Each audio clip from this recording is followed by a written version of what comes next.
benvinguts de nou a Projectes que Transformen, aquest espai de converses amb persones que ens semblen interessants dintre de l'entorn de Facto, cooperativa i també de l'entorn de l'economia social, perquè no tenen per què tenir estrictament a veure amb l'economia social o amb el cooperativisme. I avui tenim el Julen, ell és economista, ell és doctor en estudis sobre desenvolupament per la Universitat de Mondragón, a Euskadi, i ell és un dels grans experts de l'Estat sobre renda bàsica. Aquests seran un dels temes principals que portarà tota la conversa, ja que ens interessa una mica que el nostre entorn pugui conèixer la proposta de la renda bàsica i hi ha un divulgador com el Julen que hi treballa profundament i que és un dels seus camps d'investigació i divulgació. Gracias, Julen, por aceptar la entrevista. Gracias a vosotros. Hemos tenido algún pequeño problemita técnico en la previa, pero ya parece que está solucionado. Nada, principalmente, ¿no? Queríamos empezar contigo pues, de una forma sencilla en la que la gente pueda entender esta conceptualización básica de qué es la renta básica, qué significa, no dando por hecho, aun por el entorno que podamos tener dentro de la gente que pueda consumir este tipo de vídeos o a la que podemos acceder desde nuestra cooperativa, no dando por hecho que conozcan qué es la renta básica y, por tanto, pues una explicación un poquito básica y que harás de forma habitual de lo que es esta renta básica y qué supone. Bueno, pues gracias a vosotros y a vosotras, a la cooperativa, ¿no? por esta charla, por esta invitación. Es un placer estar con vosotros. Y, bueno, al final es una pregunta que en sí es interesante porque, por ejemplo, cuando... pues en junio de 2020 se aprueba el ingreso mínimo vital por el Gobierno de España, ¿no? Una ministra del propio Gobierno de España dijo que se aprobó una renta básica, el secretario general del Partido Popular dijo que el Gobierno de España había aprobado una renta básica y muchísimos medios de comunicación a nivel internacional y alguno nacional dijeron que se había aprobado una renta básica en España, ¿no? Entonces ves amigos y amigas pues de Reino Unido, me acuerdo una, de Finlandia, algún otro, ¿no? Escribiéndonos, oye, ¿pero qué pasa aquí? Es decir, ¿qué habéis hecho ahí, no? Que habéis aprobado una renta básica y tienes que decirle, pues no, se han confundido en términos, no sé si voluntariamente o involuntariamente, pero habitualmente tratan de confundir los términos, ¿no? Por eso yo también creo que la batalla de los conceptos es muy importante y creo que, bueno, pues que el definir lo que es una renta básica también es algo que resulta interesante. Por poner un ejemplo, en el Estatuto de Autonomía de Andalucía tienen derecho a una renta básica, ¿vale? Realmente viene a ser una renta condicionada. Entonces, una renta básica al final es un ingreso público pagado por el Estado a cada persona de pleno derecho residente en un determinado área geográfico donde se implante, ¿no? Como derecho de ciudadanía y sin tener en cuenta ninguna otra condición. ¿Vale? En otras palabras, es una asignación monetaria pública otorgada incondicionalmente a toda la población, a todas las personas. ¿Vale? Tiene tres elementos básicos, tres principios. En primer lugar, es universal, como decíamos, a toda la población. En segundo lugar, es individual, se le da a las personas. ¿Vale? El sujeto de derecho es la persona y no la unidad de convivencia, como puede ocurrir con el ingreso mínimo vital o con la renta garantida, ¿vale? En Cataluña. Y en tercer lugar es incondicional. No te preguntan nada. No tienes que ir donde la administración, enseñar todos tus extractos bancarios y decir no consigo llegar a fin de mes. No puedo cubrir mis necesidades básicas. No. Esas son las rentas mínimas, las rentas condicionadas que conocemos como la renta garantida o el ingreso mínimo vital que decía, ¿no? Que son unos ingresos presumiblemente temporales para cubrir una carencia de ingresos que es presumiblemente transitoria, ¿no? ¿Por qué? Bueno, pues porque se entiende, al menos, que las personas deben llegar a su subsistencia a través del empleo, ¿vale?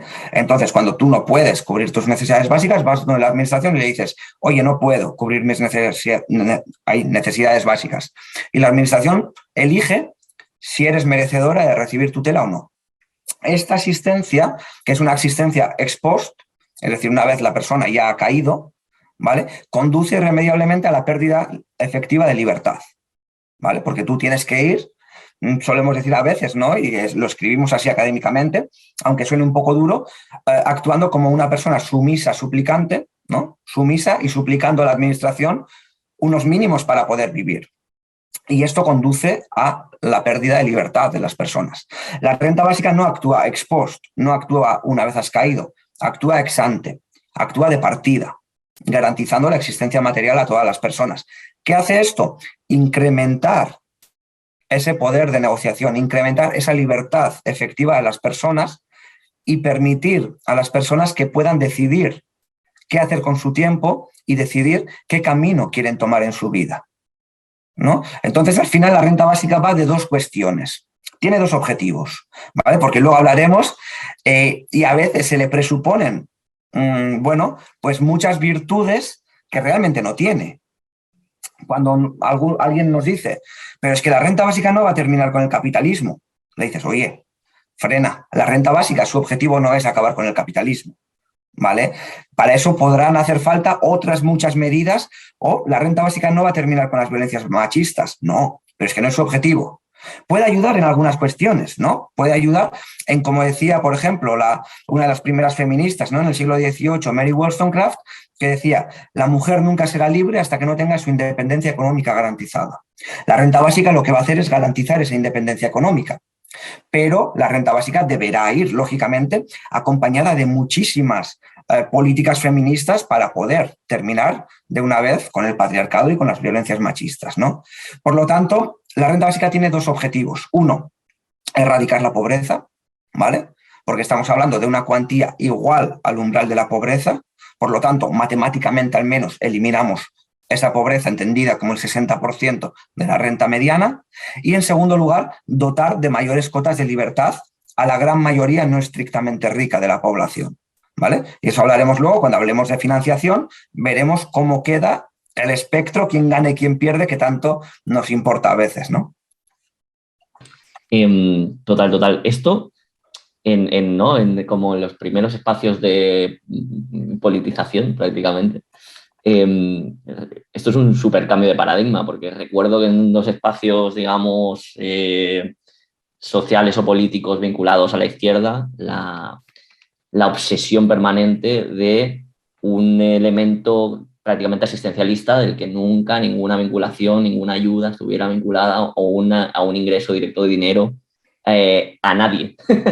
La renta básica lo revienta esta idea que es que era como una premisa estable durante años, ¿no?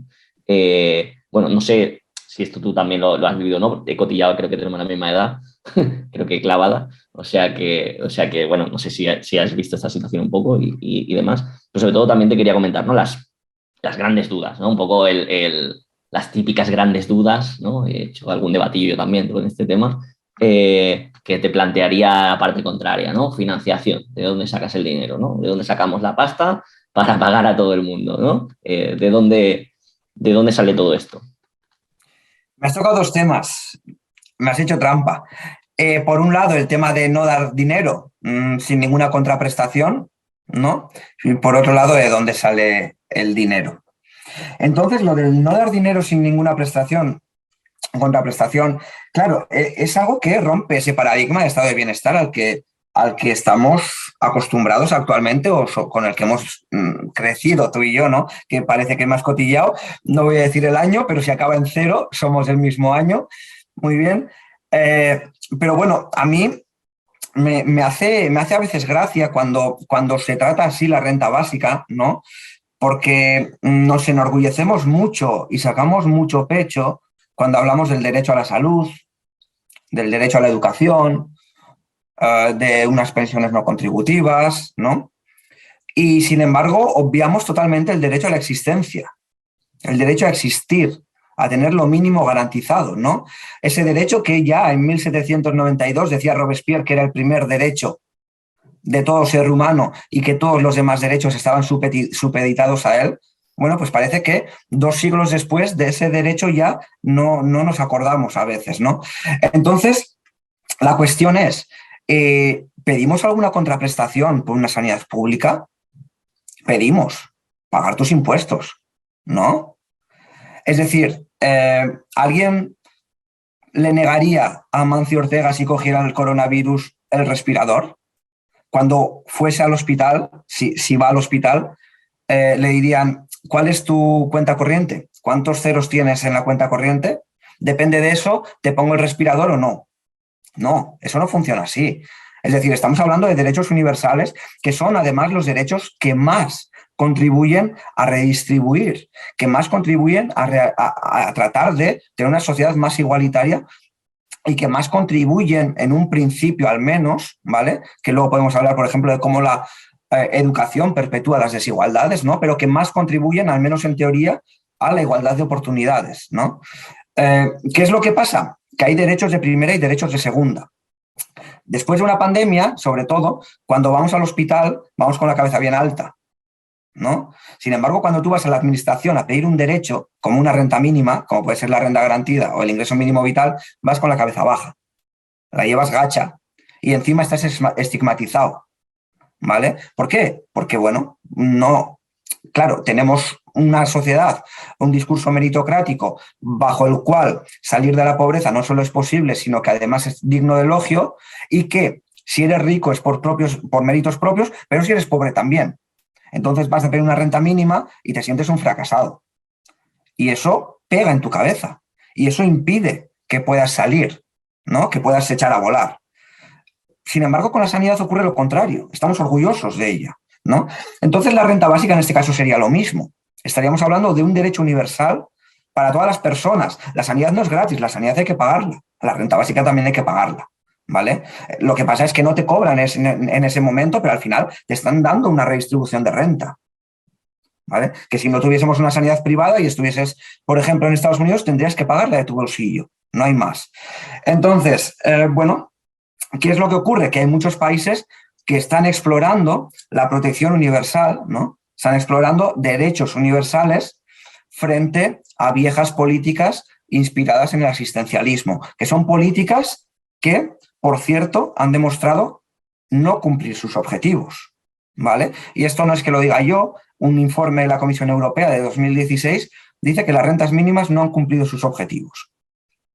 Además de ser no muy grande la cuantía que reduce la pobreza, bueno, no han acabado ni mucho menos con la pobreza. En el Estado español la pobreza pues está por encima del 20%, creo, ¿no?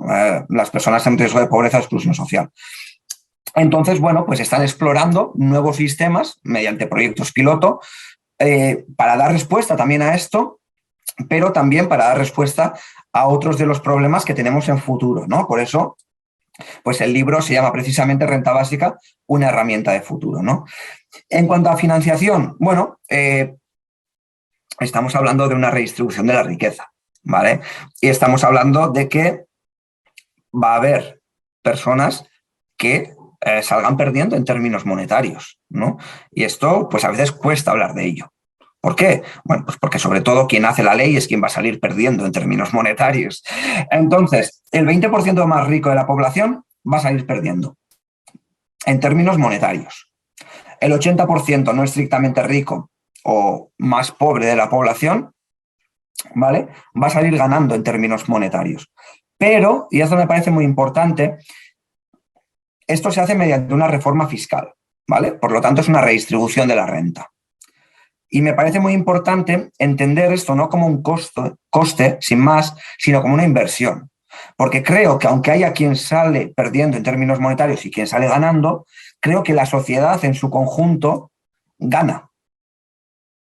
Gana, porque una sociedad más igualitaria es una sociedad más próspera.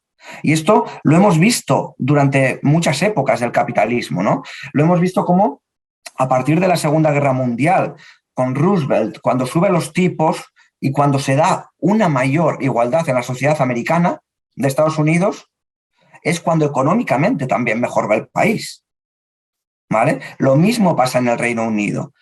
Y claro, estamos hablando de tipos cuasi confiscatorios en el IRPF.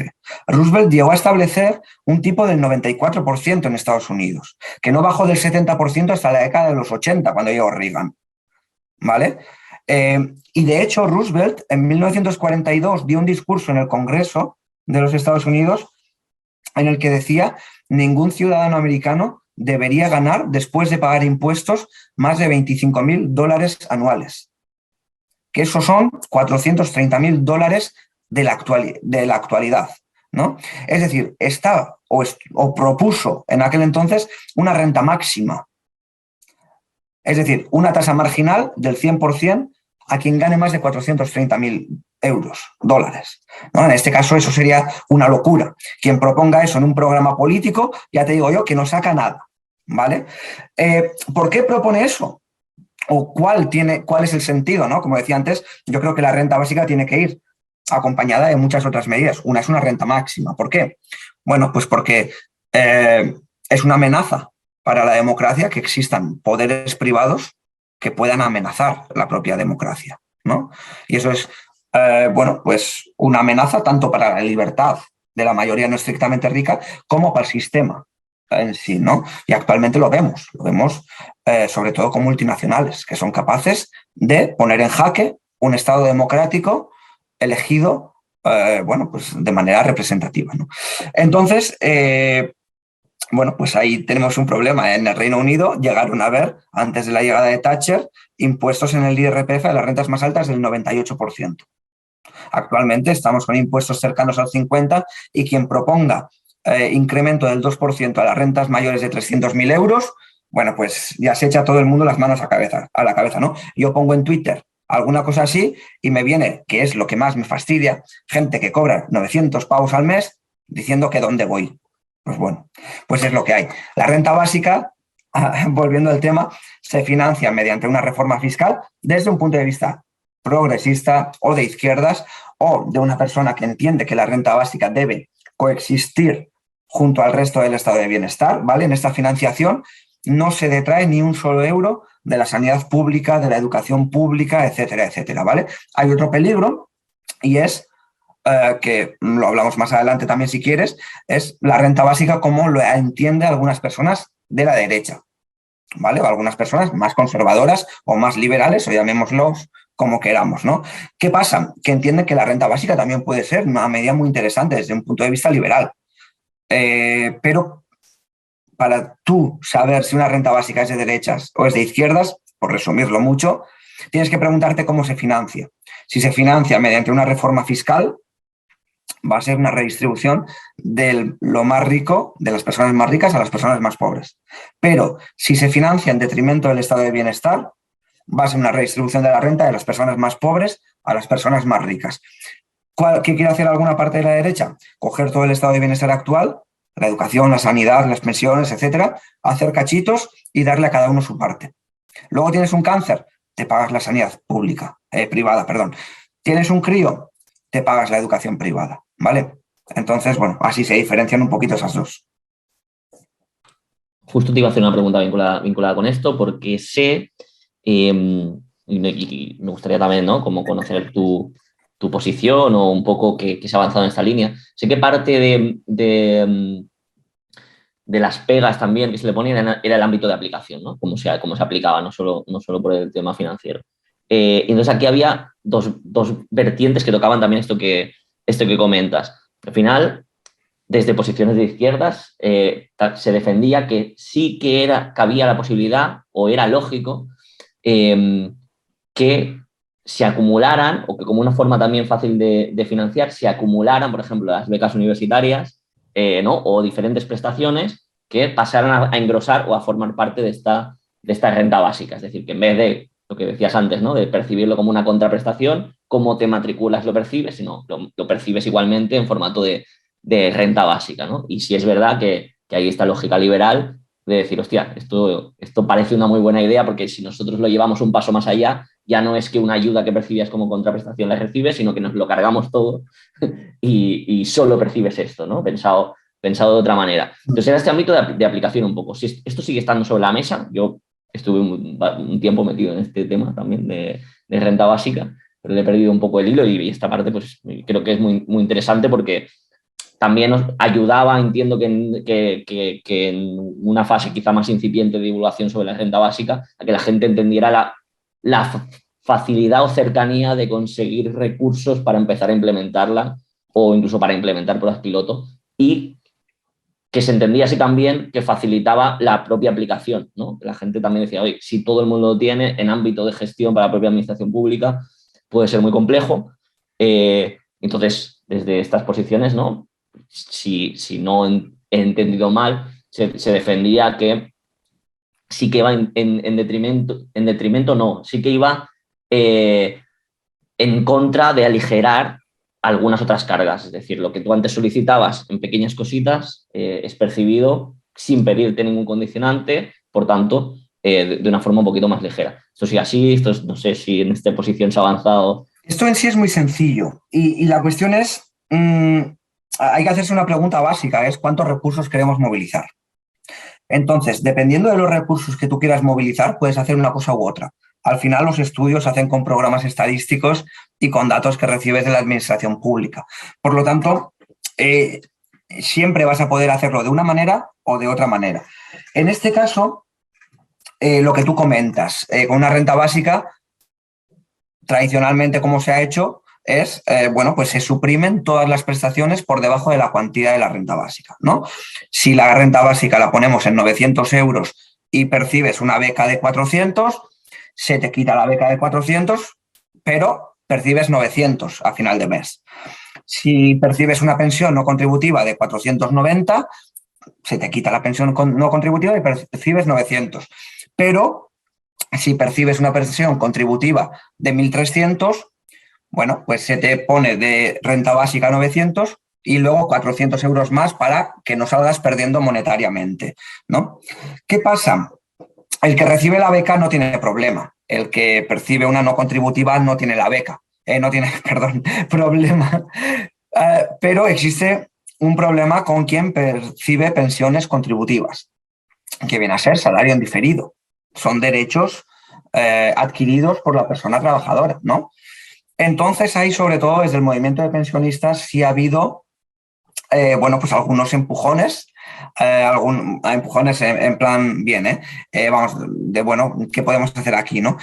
Y, bueno, pues mi tesis doctoral, que la defendí en noviembre de 2021, es la primera vez donde hacemos un estudio en el que no se ahorran esos costes. El resultado entre uno y otro, bueno, porque están los dos estudios hechos, ¿no? No es muy distinto. Es cierto que algunos pensionistas salen menos pensionistas perdiendo de esta forma. Sin embargo, el cambio tampoco es muy sustancial. Pero bueno, la cuestión es que hay que destinar más recursos para ello. Por lo tanto, el tipo de financiación, el tipo de interés va a ser mayor, la redistribución es mayor, la igualdad que se consigue en la sociedad también es mayor, pero probablemente el problema político también sea mayor, ¿no? Que tanto nos gusta hablar de la geometría variable, pues bueno, el llegar a acuerdos probablemente también sea mayor. Lo que tiene el ahorrar esas prestaciones que están por debajo del umbral de la cuantía de la renta básica es que te ahorras al año 93.000 millones de euros a nivel estatal, que es una pasta y que serviría para financiar la renta básica. Pero bueno, esto, como digo, es voluntad política y es una decisión política también, más allá de lo que es la renta básica. Lo que decías, ¿no? Al final es un elemento de voluntad política. ¿Dónde la podemos encontrar? ¿Dónde vemos que haya prueba piloto? ¿Dónde vemos que alguien lo esté intentando, que alguien haya hecho, ¿no? Sí que ha habido como un par de periodos, ¿no? Lo decías antes, no tengo muy bien situadas las fechas.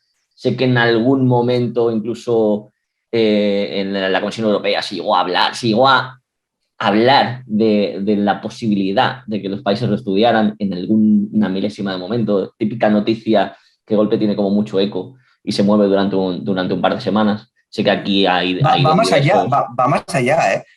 Vamos, la Asamblea Parlamentaria del Consejo de Europa aprobó en 2018 una resolución que implicaba que los países miembros investigarían sobre la renta básica.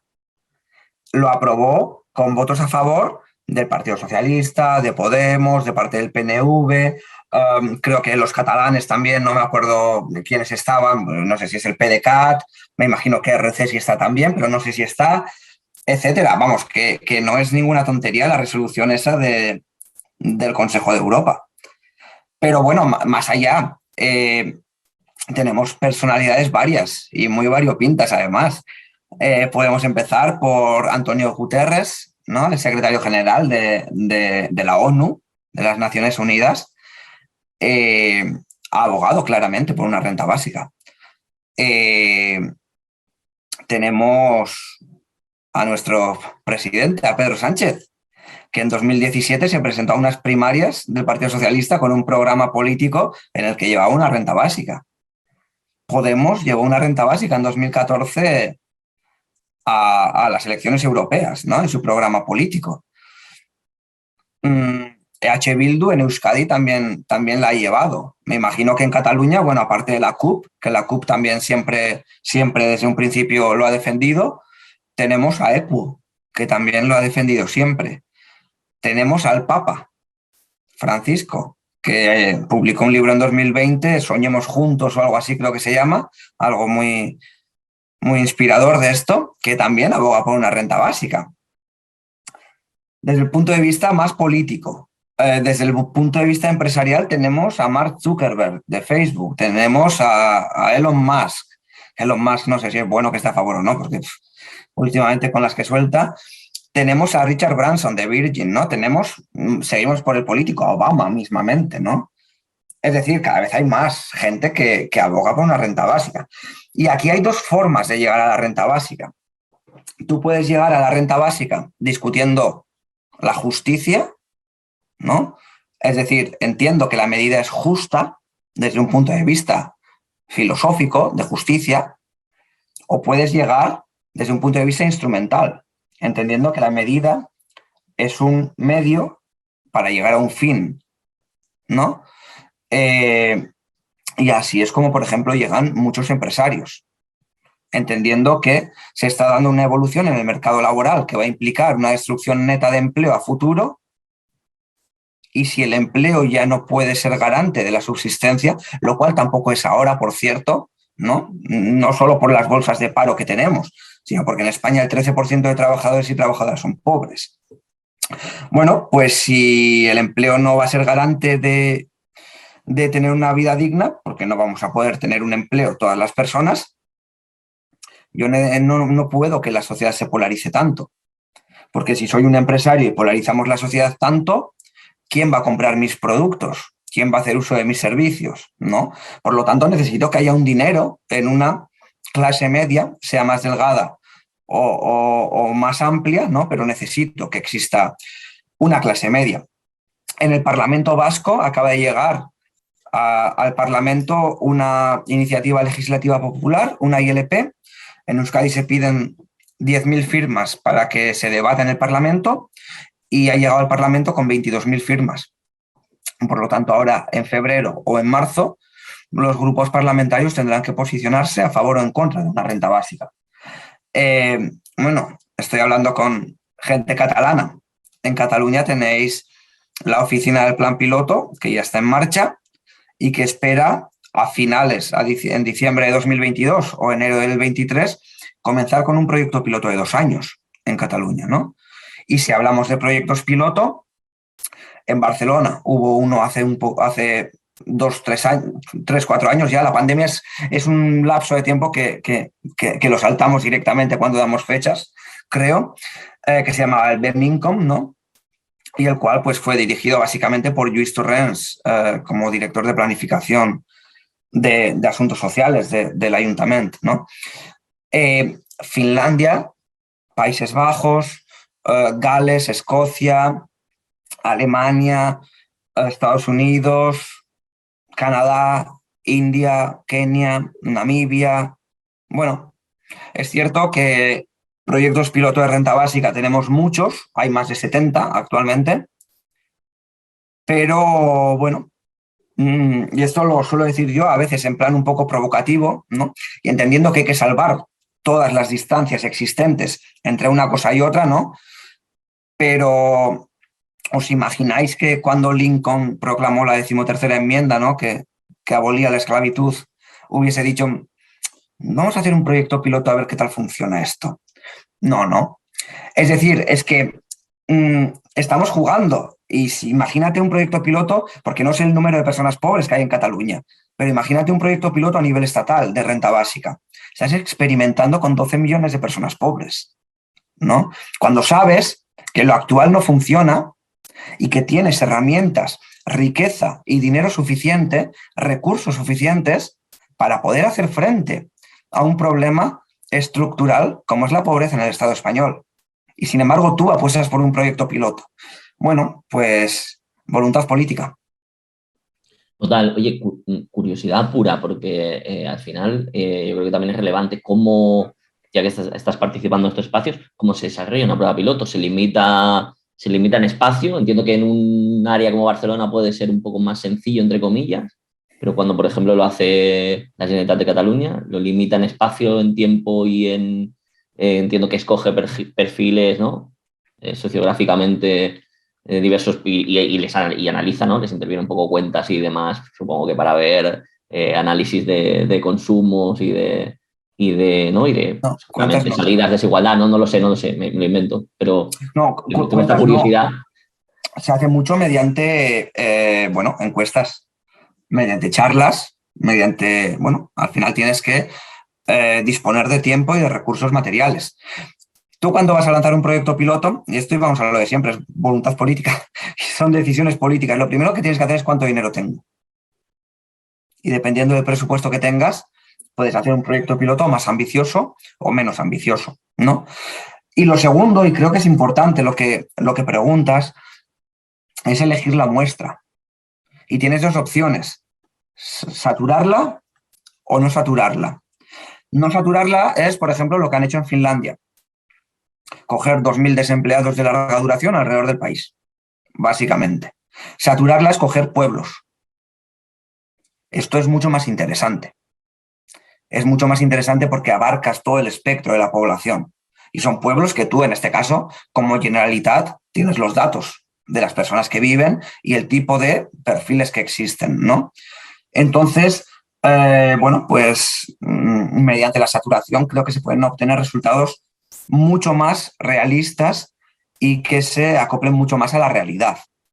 Lo que pasa es que en este caso, en Finlandia, por ejemplo, el proyecto piloto lo llevó a cabo un gobierno de centro-derecha.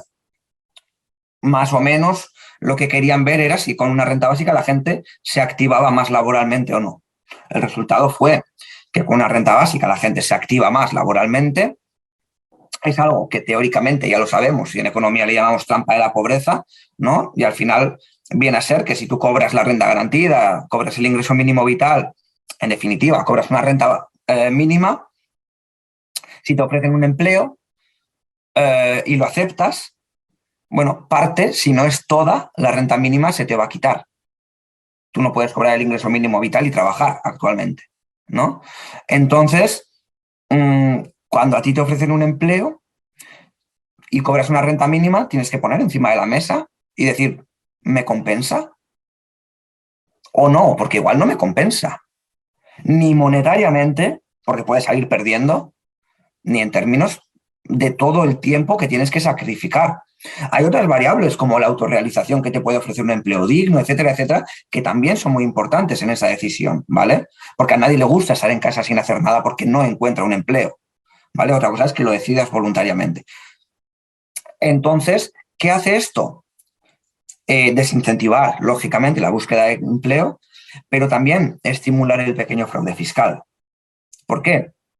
Porque las necesidades a corto plazo, llenas la nevera, encender la cale, todo lo que hacemos para sobrevivir básicamente, pesan mucho más que los perjuicios que puede tener a largo plazo. ¿Vale? ¿Cómo cubres esas necesidades a corto? Con dos rentas. Una, la prestación, y otra, digamos, un trabajo sumergido, trabajo en B, ¿no? Y los perjuicios a largo plazo es que ese trabajo en B no te va a contabilizar para una supuesta o presumible prestación por desempleo, ni vas a cotizar para una pensión por jubilación, ¿vale? Pero al final el corto plazo siempre pesa más. Entonces la renta básica, como es un suelo sobre el cual edificar, es acumulativo, puedes tener dos rentas, ¿vale? Siempre vas a ganar o siempre vas a tener más dinero a final de mes si trabajas remuneradamente que si percibes solo la renta básica. Entonces, esto lo que hace también pues, es incentivar laboralmente y es, por ejemplo, lo que se ha visto en el proyecto piloto de Finlandia. Súper interesante. Y yo creo que siempre son como un súper buen ejemplo, ¿no? Para poder referenciarse, que al final es súper necesario porque cuando hay este perfil, ¿no? Lo que decíamos antes, una idea compleja, personas que pueden dudar un poco de su aplicación, pues que también puedan acceder, ¿no? a estas pruebas piloto que como dices, se van realizando y entre otras, pues aquí mismo. Te quería preguntar nos salimos un poquito de renta básica, pero para mí tiene algo que ver un poco, ¿no? Al final, y te lo voy a vincular con un par de preguntas que tenía, te las voy a mezclar un poquito, espero que no suene a lío y si no la rectificamos y lo hacemos un poco más simplificado. Siempre se nos ha dicho, ¿no? Yo soy economista también, ¿no? Y siempre ha habido este mantra mantra que en parte puede ser cierto, de que la inyección directa de dinero, ¿sí? genera sí o sí inflación, ¿no? La lógica macroeconómica nos dice que es así, pero vamos viendo que no siempre, ¿no? Que depende de mediante qué tipología de políticas. Por ejemplo, si es cierto que este año hay una subida importante del IPC en el caso de España, pero que está más vinculada por cómo se mide la variable a precios de consumo y principalmente a la luz. Aún así la subida es baja para lo muchísimo que ha subido la luz. Pero, por ejemplo, no tiene una vinculación, un impacto tan fuerte, y siempre se nos habría dicho esto es como un mantra, con la subida del SMI.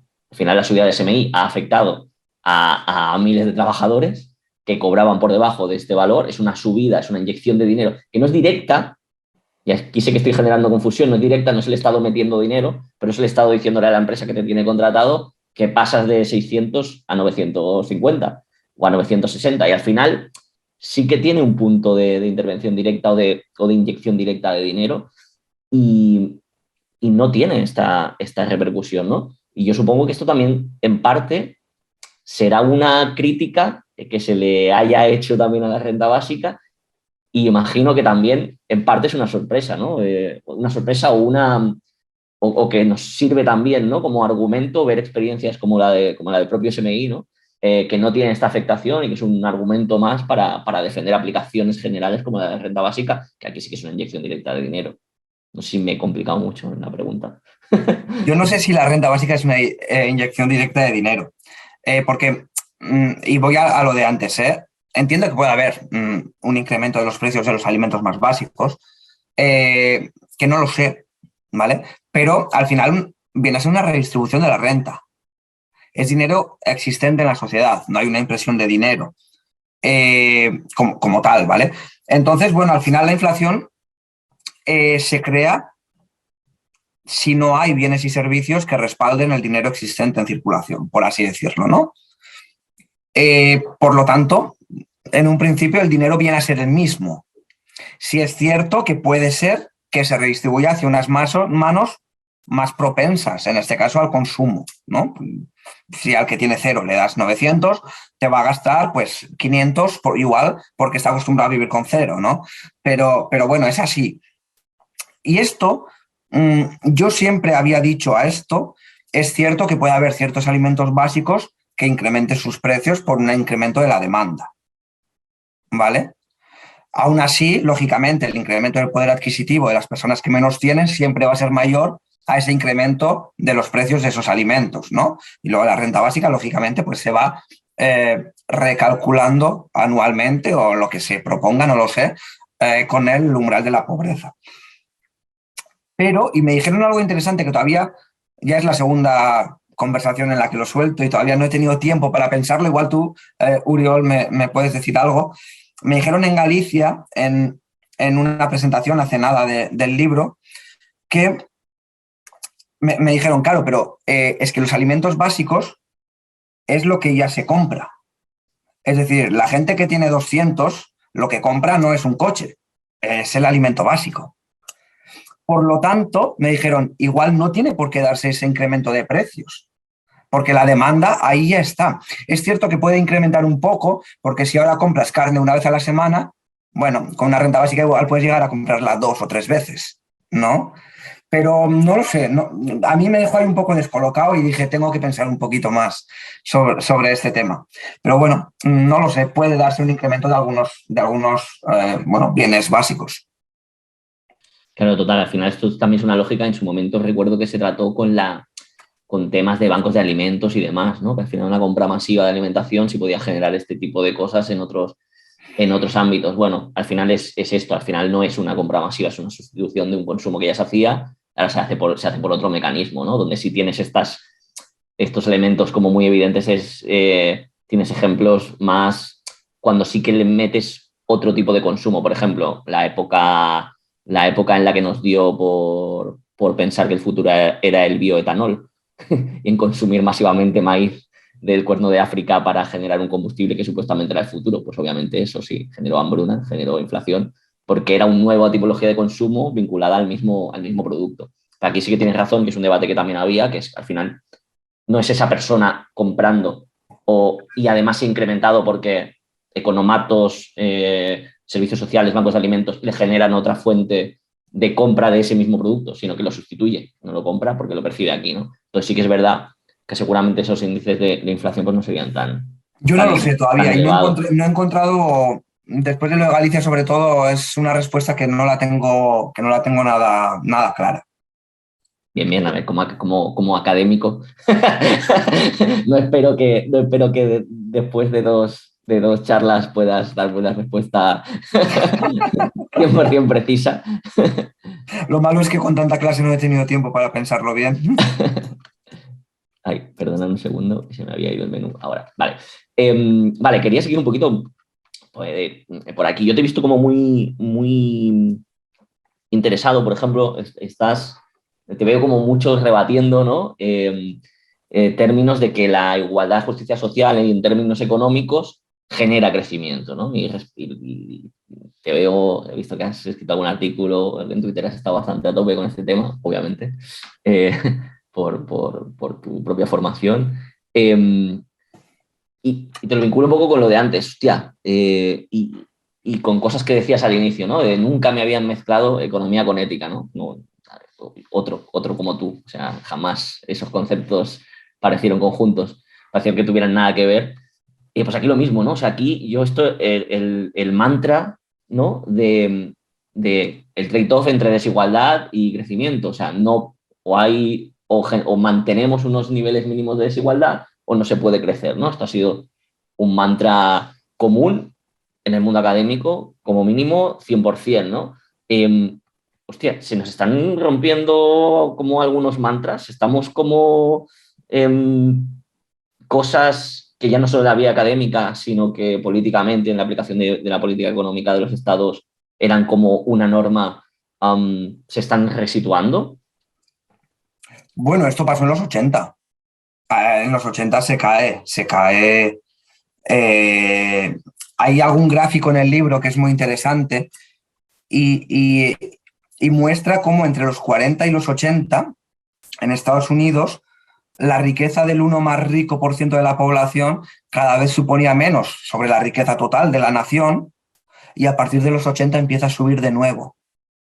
Es decir, se da un triángulo inverso que es impresionante cómo, bueno, pues cada vez o cómo cambia, ¿no? El porcentaje sobre el total que tiene ese 1% más rico. Y eso se da en los 80. Las desigualdades empiezan a abrirse un montón a raíz de los años 80, cuando Reagan baja, creo que es ya en la segunda tax reform, cuando baja el 28% el tipo sobre el IRPF, ¿no? Y ahí ya empieza a desbocarse el capitalismo, ¿no? El capitalismo es un modelo económico que bueno, como un virus, ¿no? Como el coronavirus, ha sabido muy bien mutar y ha sabido muy bien adaptarse a las circunstancias del momento. No hay un capitalismo. El capitalismo de la época de Roosevelt no tiene nada que ver con el capitalismo de Reagan o con el capitalismo de Donald Trump. Son muy distintos, ¿no? Entonces tampoco está bien hablar del capitalismo como tal, sino que tenemos que hacer referencia a qué tipo de capitalismo y qué tipo de medidas políticas estamos llevando a cabo, ¿no? Pero sí es cierto que, bueno, pues a raíz de los 80, yo creo que políticamente al menos, bueno, pues estamos viendo cómo se está dando un menor crecimiento, o al menos no un crecimiento socialmente sostenible, y que eso está afectando gravemente a nuestra economía, a nuestras políticas y a nuestra sociedad en su conjunto, ¿no? De todos modos, y aunque hablemos de igualdad, de crecimiento, yo soy una persona cada vez más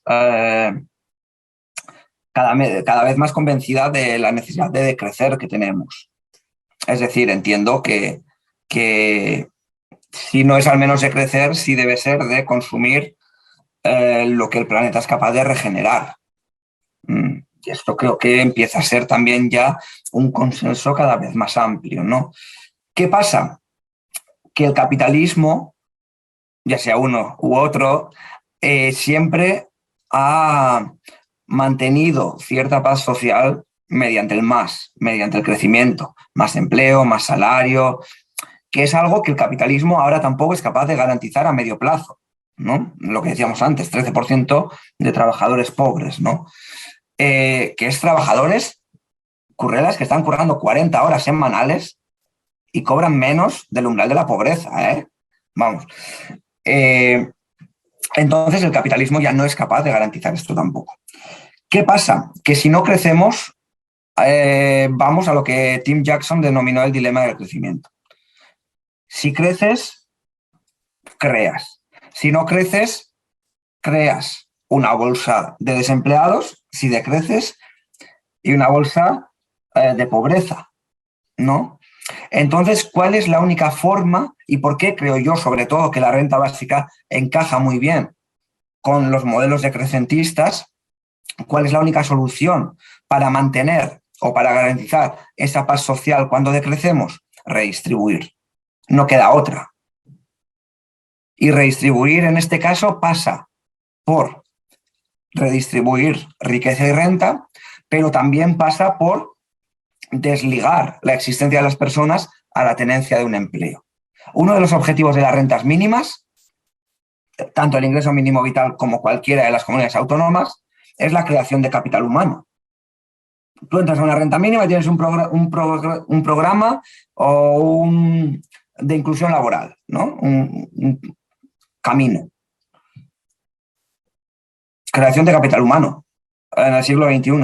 Entonces, y eso lleva a una rueda viciosa, que es que una persona que cobra la renta mínima va al mercado de trabajo, está 3 meses, le echan del mercado de trabajo, tiene que esperar 3 meses como mínimo para volver a cobrar la renta mínima, etcétera, etcétera, ¿no? Con lo que eso crea de ansiedad, problemas de salud mental, etcétera, sobre esa persona, bueno, pues que está entrando y saliendo del mercado laboral con trabajos precarios que no le dan para nada. Totalmente. Quería salir un poquito, ¿no? Habíamos comentado también un poco en la previa, quería también salir en algún momento un poquito en la parte final también hacia algunos otros temas. Siempre es que intento también vinculártelo, ¿no? con el tema principal que para nosotros hoy es la renta básica. Pero, ¿cómo, lo estábamos comentando en la previa, cómo estas ideas que tienen un punto de complejidad son fácilmente transmisibles o aceptables por la población o transmitidas de una forma sencilla, ya no por ti, que es, joder, eso es súper de agradecer, ¿no? Que la parte divulgativa siempre es importante, ¿no? La parte académica y la experiencia que puedas tener en el tema, pero que esto le añadas una capacidad de divulgación que ¿no? Estábamos hablando con Mary, que no la veis en la grabación, pero es la compañera de comunicación. Estamos hablando en una pequeña pausa que hemos tenido de que nos está gustando muchísimo, ¿no? Tu forma de exponer todos estos temas.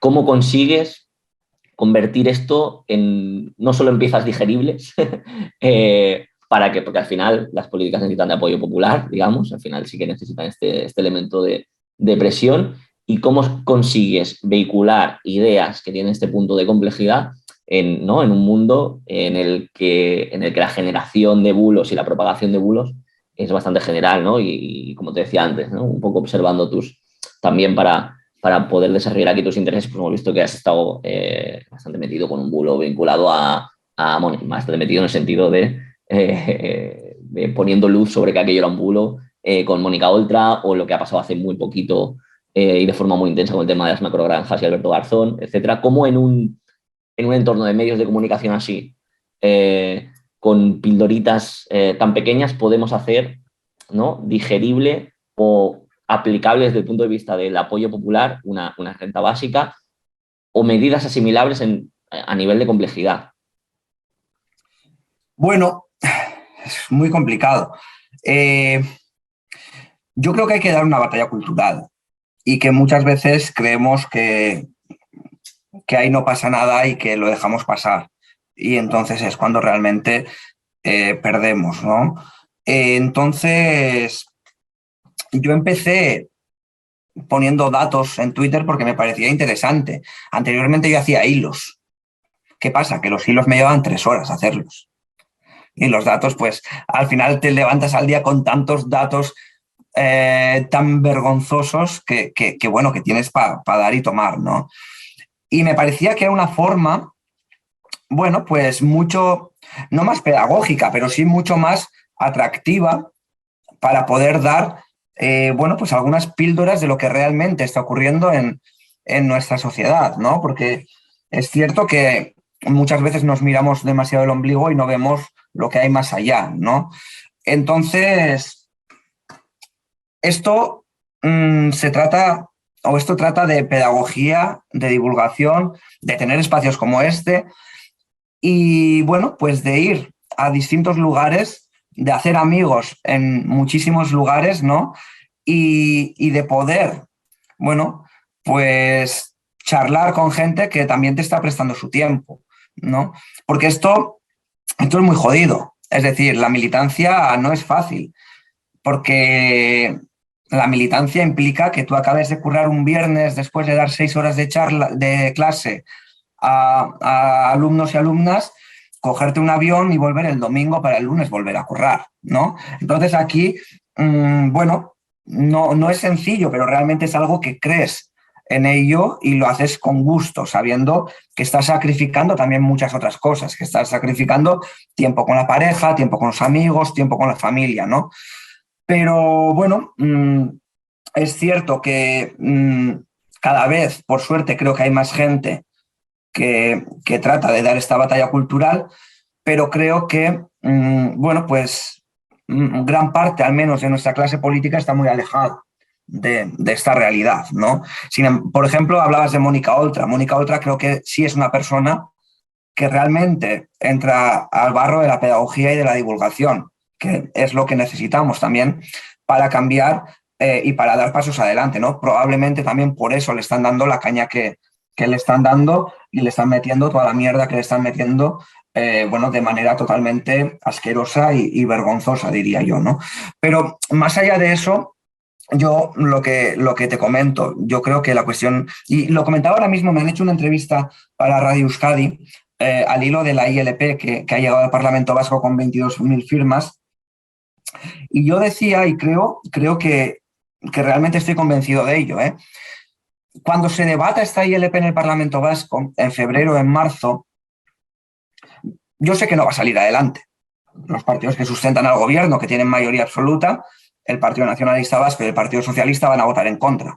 El Partido Popular probablemente vote en contra y el Carrequín Podemos y H. Bildu, ninguno en su programa habla claramente de ello, al menos ninguno hace apariciones públicas que lo defienda claramente, pero el coste político de apoyarlo es nulo. Incluso puede ser negativo si no apoyas esa ILP, porque sí hay bases de esos partidos que están a favor de una renta básica, ¿no?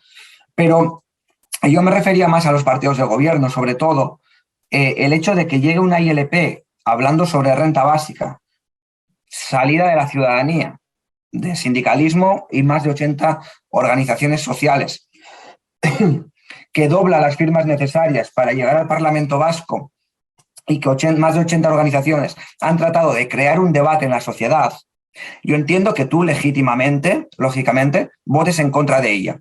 Pero esto lo que te está diciendo es que existe un debate en la sociedad y que la sociedad quiere debatir sobre ello.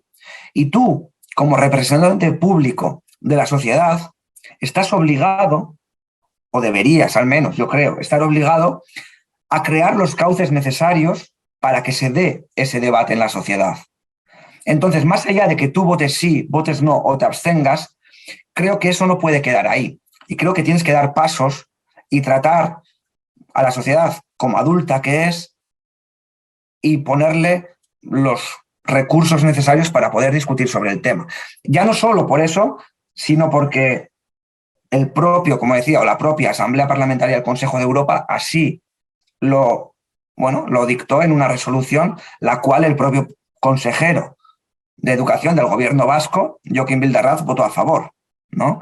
Por lo tanto, creo que esto, pues al gobierno vasco y los grupos parlamentarios creo que lo saben perfectamente, pero que el futuro de una manera u otra pasa por aquí y que postergarlo más, pues viene a ser términos económicos, pero perder ventaja competitiva frente a terceros, ¿no? Por lo tanto, creo que va siendo hora de plantearnos en serio cómo podemos hacer para dar solución a problemas que tiene nuestra sociedad y que la renta de garantía de ingresos, en este caso, que es esa renta mínima que tiene más de 30 años, que es la mejor del Estado español, tiene más de 30 años, pero no ha conseguido ni mucho menos erradicar la pobreza. El 30% de las personas pobres en Euskadi no acceden a la renta mínima.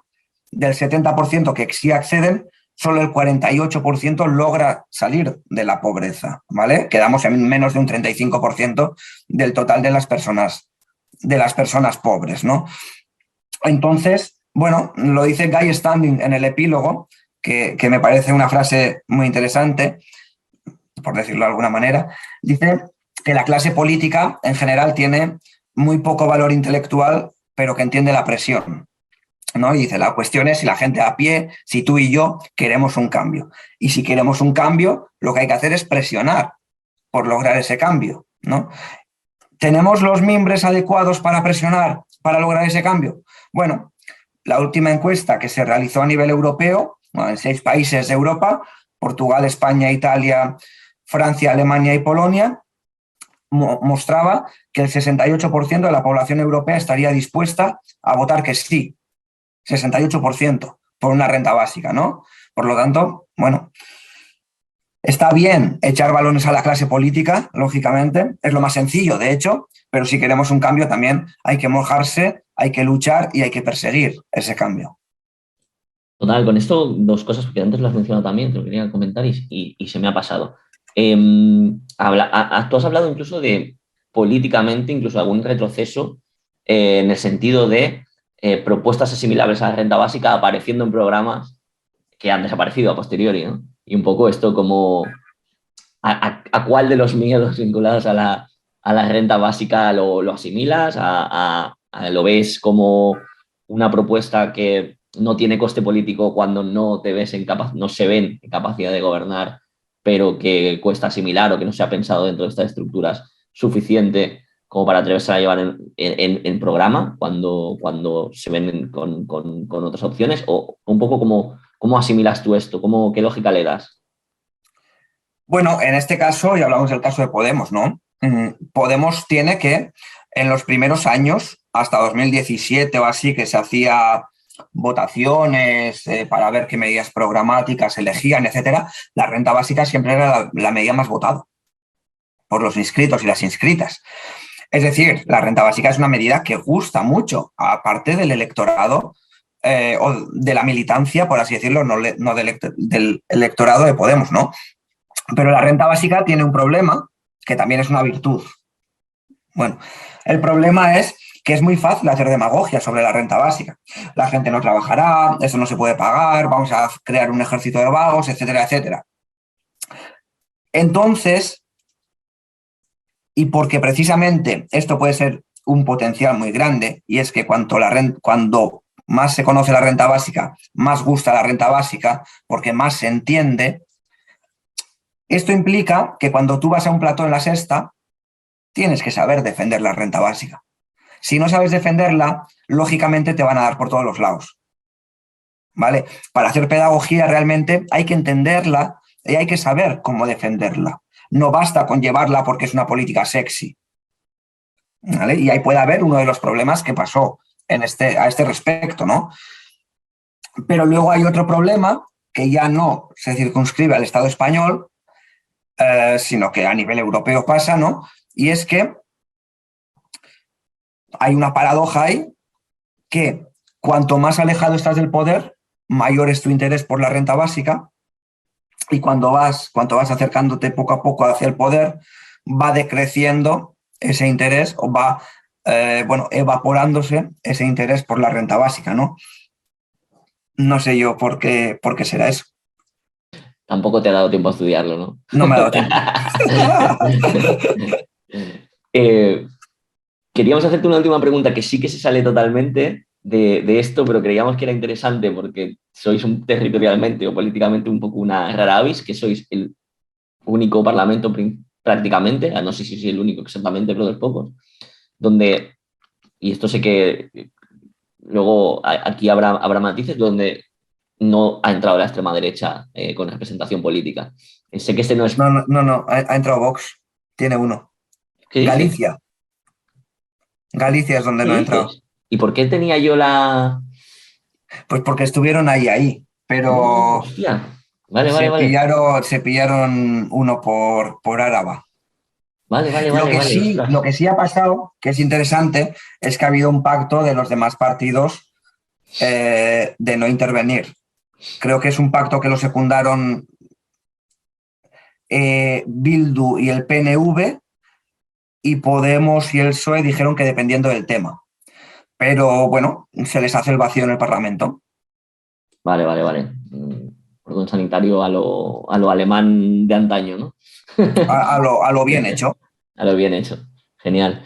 Mira, me gustaría un poco acabar antes de despedirte. Al final, hemos hablado mucho de renta básica, ¿no? Hablamos no, tú hablabas al final, si queremos este tipo de cambios, ¿no? Si, por ejemplo, queremos interesarnos un poco más, si queremos darle apoyo a la renta básica, interesarnos por ello, ¿qué espacios de participación podríamos tener? Sé que tú estás en Euskadi, nosotros estamos en Cataluña, pero ¿dónde podríamos ir tanto a elemento divulgativo como en qué espacios, organizaciones sociales podríamos referenciarnos para ir a interesarnos sobre la renta básica y tener ¿no?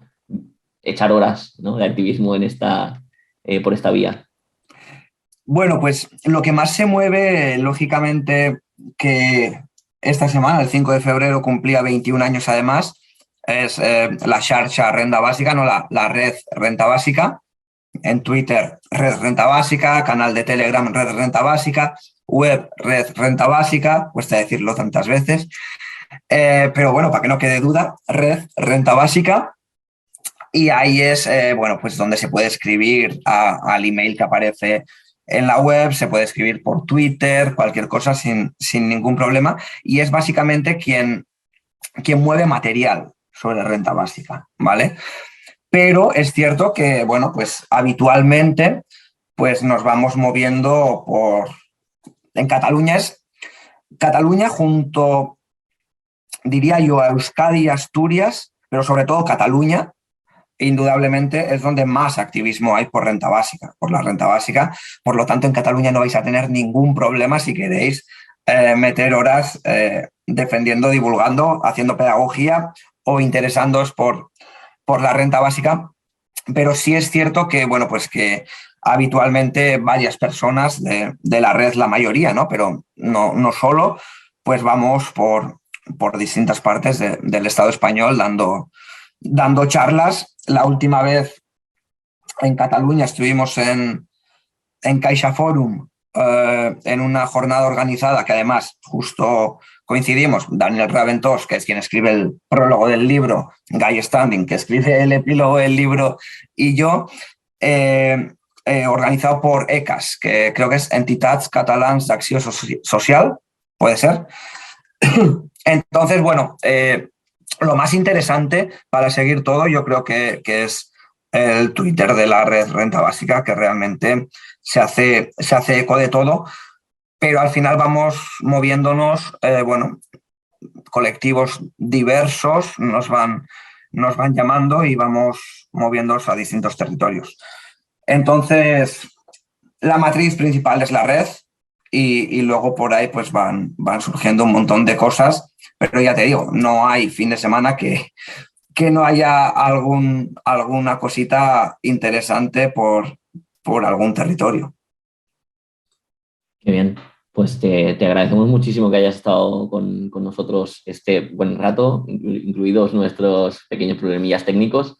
Bueno, sobre todo también desde un poco de lo personal, yo tenía conocimiento, al final nosotros estamos en Cataluña, yo tenía conocimiento por ámbito de divulgación, sobre todo por la figura de Daniel Reventos, también por Lluís Torrens, sus publicaciones casi diarias en Sin Permiso, ¿no? Y al final esto ha sido como muy, muy referencial. Sí que, pues quizá no es una sustitución una cosa de la otra, pero sí que es verdad que ver que hay como no quiero decir relevo, pero sí que este legado, ¿no? También es súper interesante, ¿no? Y ver que sigue habiendo personas que pueden hacer esta divulgación, que pueden explicar esto de manera tan sencilla, tan clara, y que tienen tanto conocimiento al respecto, ¿no? Y que nos hayas echado este rato con nosotros, pues la verdad que encantados y que muchas gracias, Julen. Pues muy bien, muchas gracias, Uriol, es un placer. Y esto lo decía también con el libro, ¿no? Porque a veces, como es renta básica, una herramienta de futuro, me decían, ¿y lo del pasado ya nada? Y decía, joder, no hay más que ver que sigue un hilo conductor, que el prólogo lo escribe Dani y el epílogo lo escribe Guy Standing, ¿no? Que es el creador de la red mundial de renta básica, ¿no? Entonces sí es cierto y cada vez, bueno, pues lógicamente pues tiene que ir entrando gente nueva, pero bueno, porque estamos en la edad poco a poco de ir haciendo estas cositas, ¿no?